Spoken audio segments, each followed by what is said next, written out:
ഇടിഞ്ഞുള്ളുന്ന എങ്ങനെയെങ്കിലും ആൾക്കാരെ ചാവട്ട് നമുക്ക് ശല്യം ഒളിയൊന്നല്ലേ മുതലാളി ഇരിക്കുന്നത്.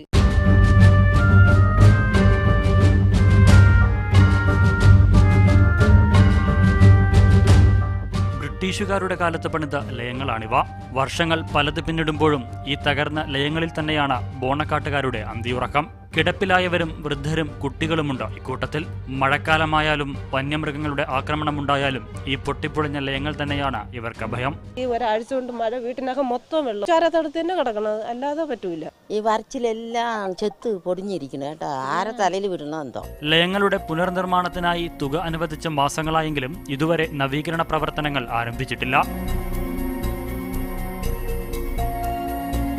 തൊഴിലില്ലാതെയും സംരക്ഷണമില്ലാതെയും തകർന്ന ലയങ്ങളിൽ പട്ടിണിക്കോലങ്ങളായി കഴിയുമ്പോഴും തങ്ങൾക്ക് നല്ലൊരു നാളെ ഉണ്ടാകുമെന്നുള്ള പ്രതീക്ഷയിലാണ് തൊഴിലാളി കുടുംബങ്ങൾ.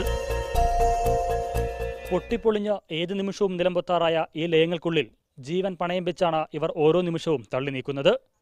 പട്ടിണി മരണം കൊണ്ടോ ലയങ്ങളിടിഞ്ഞു വീണുള്ള ദുരന്തം കൊണ്ടോ ആയിരിക്കും ഒരു പക്ഷേ ബോണക്കാട് ഇനി വാർത്തകളിൽ ഇടം നേടുക. അതിനുവേണ്ടി കാത്തിരിക്കുകയാകും നമ്മുടെ അധികൃതർ. ബോണക്കാട് എസ്റ്റേറ്റിൽ നിന്നും ക്യാമറ പേഴ്സൺ ഷൈജു ചാവശ്ശേരിക്കൊപ്പം അൽ അമീൻ, മീഡിയ 1.